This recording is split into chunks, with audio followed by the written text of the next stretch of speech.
नमस्कार।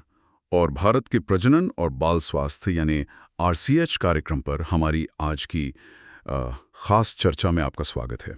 नमस्ते। ये कार्यक्रम जैसा कि हम जानते हैं लाखों माताओं और बच्चों के स्वास्थ्य से जुड़ा है और इसमें समय के साथ काफी बदलाव भी आए हैं। हाँ, बिल्कुल। तो हमारे पास इसके विश्लेषण के लिए आरसीएच चुनौतियां और समाधान दस्तावेज से कुछ अहम बातें हैं। जी। आज हम खासतौर पर यह समझने की कोशिश करेंगे कि आरसीएच का जो पिछला वर्जन था, मतलब आरसीएच 1.0, उसमें क्या दिक्कतें थी। हाँ। और कैसे ये इसका जो नया वर्जन है आरसीएच 2.0, उसने उन मुश्किलों को कह सकते हैं हल करने की कोशिश की है। सही। ये सिर्फ कोई टेक्निकल अपग्रेड नहीं है, बल्कि लगता है कि सेवाओं को लोगों तक पहुंचाने के तरीके में एक बुनियादी बदलाव है। हाँ, ये बात सही है। ये एक फंडामेंटल शिफ्ट है। तो चलिए सीधे मुद्दे पर आते हैं। सोर्स बताते हैं कि आरसीएच 1.0 के साथ एक बुनियादी दिक्कत थी कि वो प्रक्रिया आधारित ज्यादा था, सेवा आधारित कम। इसका मतलब क्या है? जमीनी स्तर पर क्या वाकई इससे फर्क पड़ रहा था? हाँ, ये एक बहुत ही जरूरी पॉइंट है। प्रक्रिया आधारित होने का मतलब आप समझिए कि सिस्टम का फोकस अक्सर इस बात पे ज्यादा था कि कोई व्यक्ति, मान लीजिए गर्भवती महिला है, वो हेल्थ सिस्टम के अलग अलग स्टेप से कैसे गुजर रही है। अच्छा। जैसे उसका गांव से हेल्थ सब सेंटर जाना, फिर शायद ब्लॉक लेवल के हॉस्पिटल जाना। मतलब फोकस इस पूरी जर्नी या प्रोसेस पर था। अच्छा, तो इसमें दिक्कत क्या थी? मतलब प्रक्रिया तो जरूरी होती है ना? प्रक्रिया जरूरी है, लेकिन दिक्कत ये थी कि फोकस इंडिविजुअल पर यानी व्यक्ति पर कम था। ओके। नतीजा ये होता था कि एक ही व्यक्ति जब मान लीजिए अलग अलग जगह या अलग अलग टाइम पर हेल्थ सर्विस लेता था, तो अक्सर उसके मल्टीपल आरसीएच आईडी बन जाते थे। ओह। हाँ, सोचिए कोई परिवार मजदूरी के लिए एक गांव से दूसरे शहर गया, तो अक्सर उनका पुराना रिकॉर्ड पीछे छूट गया और नई जगह पर एक नया रिकॉर्ड, एक नई आईडी बन गई। मतलब डुप्लीकेट रिकॉर्ड्स। एग्जैक्टली। इससे रिकॉर्ड अधूरे रह जाते थे, डुप्लीकेशन होता था। एक तरह से बिखरी हुई जानकारी थी जो किसी की पूरी हेल्थ हिस्ट्री नहीं बता पाती थी। समझ गया। यानी केयर में वो कंटिन्यूटी नहीं रह पाती होगी जी। और रिकॉर्ड मैनेजमेंट भी मुश्किल। बिल्कुल। तो आरसीएच 2.0 ने इसे कैसे बदला? क्या अलग किया है? आरसीएच 2.0 का नजरिया आप कह सकते हैं एकदम अलग है। राइट। ये फंडामेंटली एक सेवा आधारित एप्लीकेशन है। अच्छा। यहाँ सेंटर में व्यक्ति है, प्रोसेस नहीं। इसका लक्ष्य है कि व्यक्ति का हेल्थ रिकॉर्ड उसके साथ रहे, चाहे वो देश में कहीं भी जाए। ये कैसे मुमकिन हुआ? ये मुमकिन हुआ है एबीएचए आईडी के इस्तेमाल से, मतलब Ayushman Bharat health account ID. Okay, ABHA ID. हाँ, अब हर व्यक्ति की एक यूनिक डिजिटल हेल्थ पहचान है। जब भी उसे कोई आरसीएच से जुड़ी सर्विस मिलती है, वो जानकारी उसकी एबीएचए आईडी से जुड़े रिकॉर्ड में अपडेट हो जाती है। अच्छा। इससे रिकॉर्ड पोर्टेबल बन गया है। यानी अगर कोई व्यक्ति जगह बदलता भी है, तो उसका हेल्थ का इतिहास उसके साथ चलता है। सिस्टम अब व्यक्ति को फॉलो करता है, न कि व्यक्ति को अलग अलग सिस्टम्स को। वाह। हाँ, ये स्वास्थ्य देखभाल की निरंतरता के लिए एक बहुत बड़ा कदम है। ये सुनने में तो काफी क्रांतिकारी लगता है, खासकर भारत जैसे देश के लिए जहां माइग्रेशन इतना ज्यादा है। बिल्कुल। लेकिन सिर्फ रिकॉर्ड का साथ चलना ही काफी नहीं है, वो सही भी होना चाहिए। सही बात। यहीं पर दूसरी चुनौती आती है डेटा की गुणवत्ता।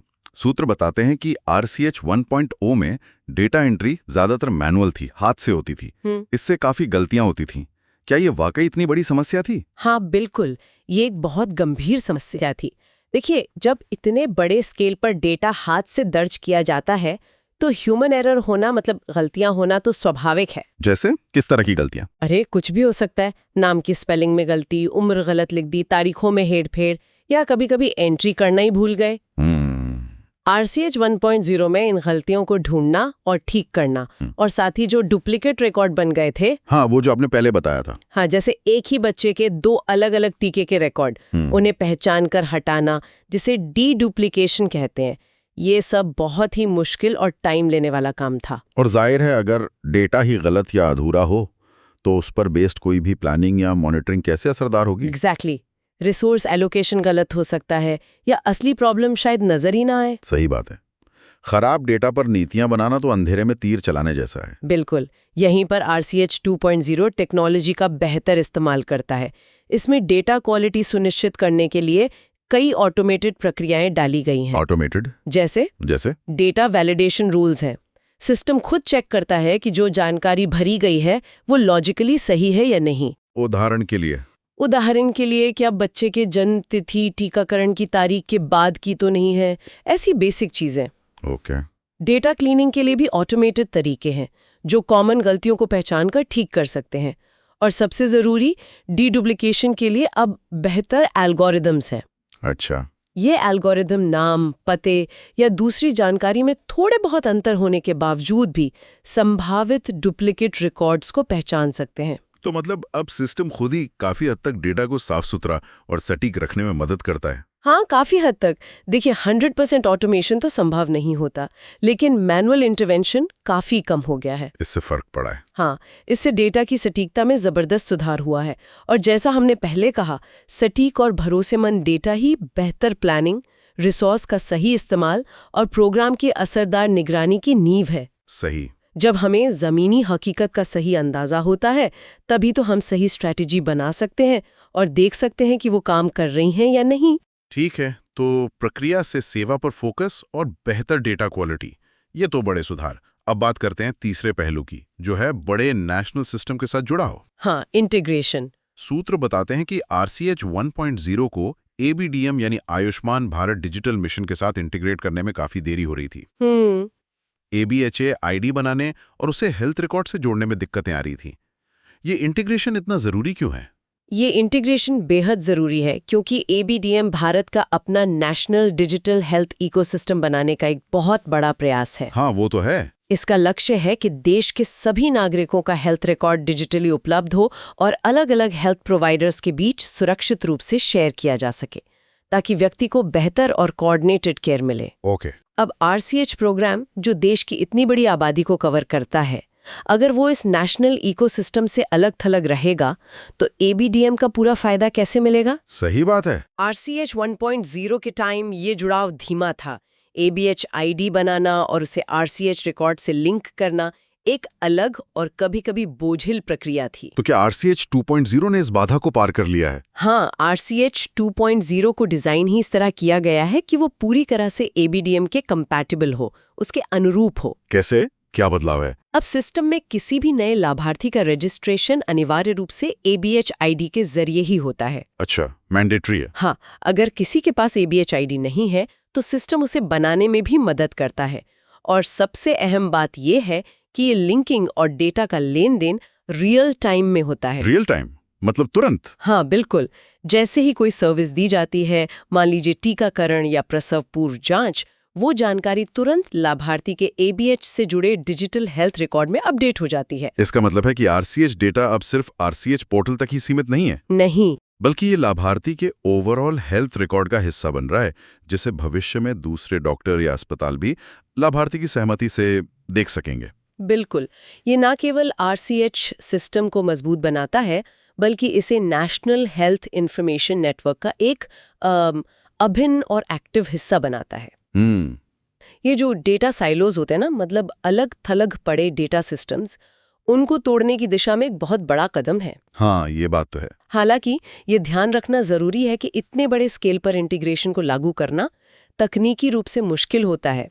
इसमें अलग अलग सॉफ्टवेयर सिस्टम्स के बीच तालमेल, डेटा स्टैंडर्ड्स का पालन और सिक्योरिटी और प्राइवेसी सुनिश्चित करना शामिल है। और RCH 2.0 ने ये कर दिखाया है? हाँ, RCH 2.0 ने इसे सफलतापूर्वक साधा है, ऐसा सोर्स बताते हैं। ये वाकई में एक बड़ा तकनीकी और व्यवस्थागत कदम लगता है। चलिए, अब चौथी चुनौती पर आते हैं, जो सीधे तौर पर लोगों की जेब और हेल्थ वर्कर्स के मोराल से जुड़ी है, भुगतान प्रणाली। हाँ, पेमेंट्स। RMNCH 1.0 के तहत जननी सुरक्षा योजना JSY जैसी स्कीमों में जो नकद सहायता यानी DBT दी जाती थी, वो आधार बेस्ड नहीं थी। सही। इससे क्या समस्याएं पैदा हो रही थी? इसमें कई तरह की समस्याएं थीं।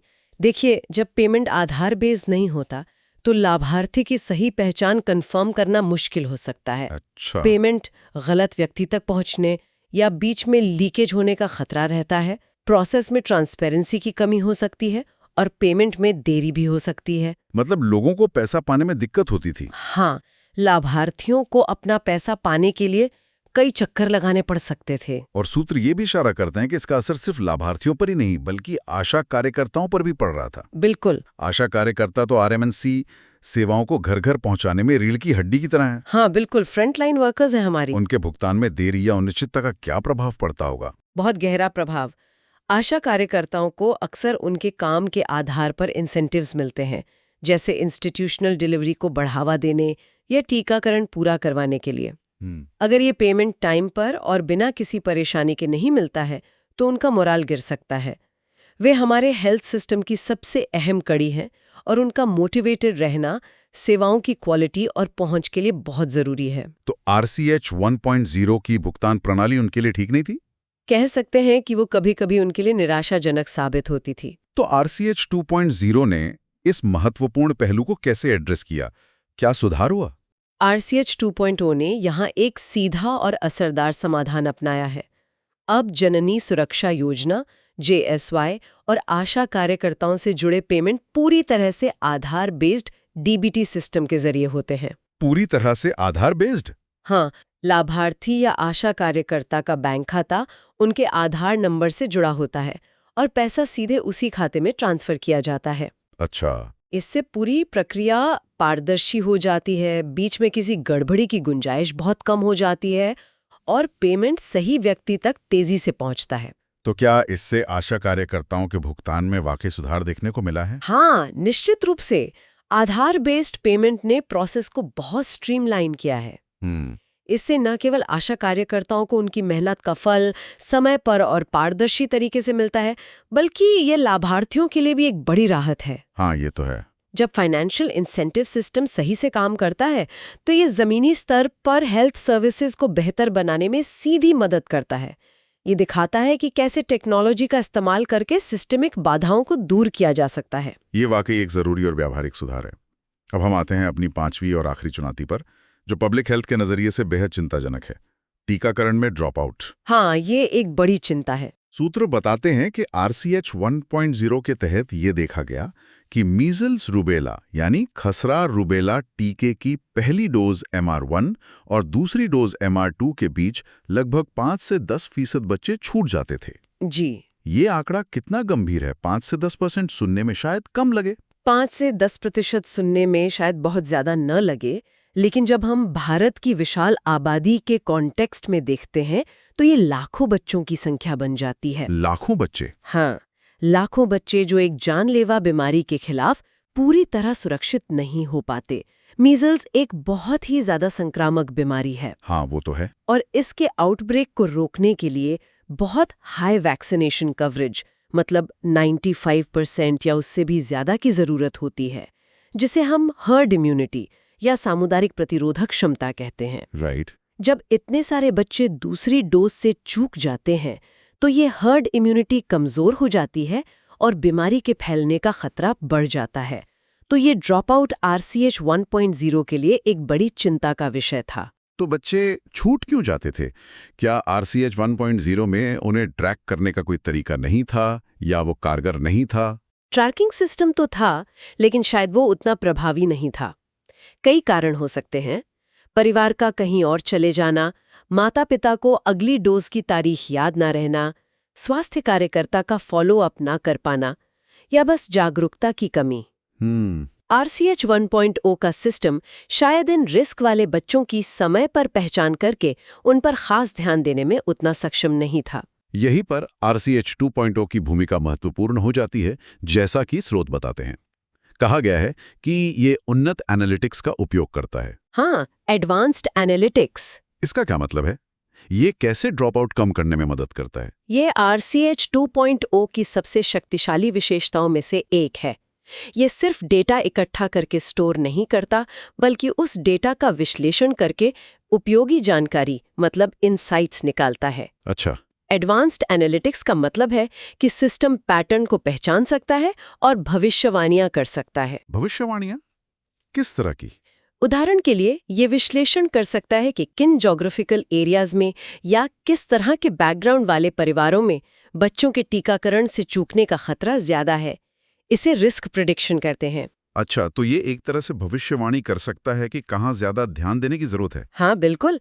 इसके अलावा सिस्टम हर लाभार्थी के लिए उसके लाइफ साइकिल के अनुसार ऑटोमेटिक अलर्ट और रिमाइंडर कैलेंडर बनाता है। Alerts and reminders. हाँ, स्वास्थ्य कार्यकर्ता जैसे ANM या आशा को अपने मोबाइल या टैबलेट पर सूचना मिल जाती है कि उनके एरिया में किस बच्चे की कौन सी डोज कब ड्यू है या कौन सी गर्भवती महिला की अगली जांच कब होनी है। ओके। और अगर कोई बच्चा या माँ तय समय पर सर्विस लेने नहीं आता है तो सिस्टम फॉलोअप के लिए अलर्ट भेजता है। और रियल टाइम डैशबोर्ड का भी जिक्र है, वो क्या है? हाँ, रियल टाइम डैशबोर्ड्स मैनेजर्स और हेल्थ वर्कर्स को तुरंत दिखाते हैं कि उनके एरिया में वैक्सीनेशन कवरेज कैसा चल रहा है, कहाँ ड्रॉप आउट ज्यादा हो रहे हैं और किन सेवाओं की जरूरत है। तो जानकारी तुरंत मिल जाती है? बिल्कुल, ये जानकारी उन्हें फौरन एक्शन लेने में मदद करती है। वो उन बच्चों या माताओं पर टारगेटेड ध्यान दे सकते हैं जिन्हें फॉलोअप की सबसे ज्यादा जरूरत है, बजाय इसके कि वे सब पर बराबर ध्यान दें। ये तो रिसोर्सेज का बेहतर इस्तेमाल हुआ। हाँ, ये संसाधनों का कहीं ज्यादा प्रभावी उपयोग है। ये वास्तव में डेटा का उपयोग करके जीवन बचाने जैसा है। हम प्रॉब्लम्स के सीरियस होने से पहले ही उन्हें पहचानकर उन पर काम कर सकते हैं। वाह, ये तो डेटा को सिर्फ रिकॉर्ड रखने के साधन से आगे ले जाकर एक्टिवली हेल्थ आउटकम्स को बेहतर बनाने का एक शक्तिशाली टूल में बदल देना है। बिल्कुल। तो अगर हम आज की इस पूरी चर्चा का सार निकालें तो तस्वीर काफी साफ नजर आती है। RCH 2.0 अपने पिछले संस्करण RCH 1.0 की कई गंभीर चुनौतियों से निपटने का एक ठोस प्रयास है। हाँ, ये कहा जा सकता है। हमने देखा कि कैसे ये प्रक्रिया के बजाय व्यक्ति और सेवा पर फोकस कर रहा है ABHA के जरिए। जी। कैसे ये डेटा की गुणवत्ता को ऑटोमेटेड तरीकों से सुधार रहा है।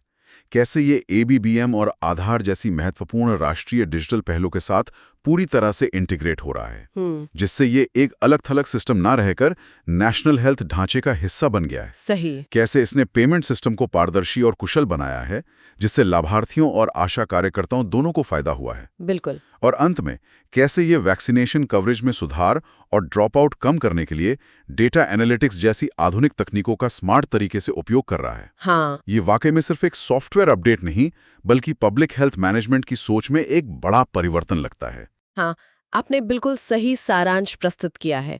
ये बदलाव सिर्फ सिस्टम को तकनीकी रूप से मॉडर्न बनाने के बारे में नहीं है। इन सभी सुधारों का अंतिम लक्ष्य एक ही है, मातृ एवं शिशु स्वास्थ्य परिणामों को बेहतर बनाना। हाँ, अल्टीमेट गोल तो वही है। हाँ, जब सही लाभार्थी की पहचान होती है, जब उसका हेल्थ रिकॉर्ड उसके साथ रहता है, जब डेटा सटीक होता है, जब नेशनल सिस्टम्स के साथ तालमेल होता है, जब पेमेंट टाइम पे मिलता है और जब हम डेटा का उपयोग करके जोखिमों की पहचान कर सकते हैं, तो इसका सीधा और सकारात्मक असर जमीन पर दिखाई देने की प्रबल संभावना है। सही। तकनीक का इस तरह पब्लिक हेल्थ में सार्थक उपयोग ये दिखाता है कि कैसे एक डेटा ड्रिवन व्यक्ति केंद्रित अप्रोच हेल्थ सर्विसेज की डिलीवरी को बदल सकता है और उसे पहले से कई ज्यादा प्रभावी और न्याय संगत बना सकता है। ये भविष्य के पब्लिक हेल्थ मैनेजमेंट की एक झलक दिखाता है, आप कह सकती हैं। छोड़ना चाहेंगे जी। जिस तरह से RCH 2.0 हेल्थ डेटा को इंटीग्रेट कर रहा है, उसे पोर्टेबल बना रहा है और रियल टाइम में विश्लेषण के लिए उपलब्ध करा रहा है, ये भविष्य में जमीनी स्तर पर काम करने वाले स्वास्थ्य कार्यकर्ताओं जैसे आशा या ANM और उन लाभार्थियों जिनकी वे सेवा करते हैं, उनके बीच के संवाद और रिश्ते को और किस तरह से बदल सकता है। दिलचस्प सवाल है। क्या ये तकनीक उनके बीच की बातचीत को और ज्यादा पर्सनल, ज्यादा जानकारीपूर्ण और शायद लाभार्थी को और ज्यादा एम्पावर्ड महसूस कराने वाली बना सकती है, या फिर इसमें कुछ अनपेक्षित चुनौतियां भी आ सकती हैं? सोचने वाली बात है। इस पर जरूर सोचिएगा। आज के लिए बस इतना ही। धन्यवाद। धन्यवाद।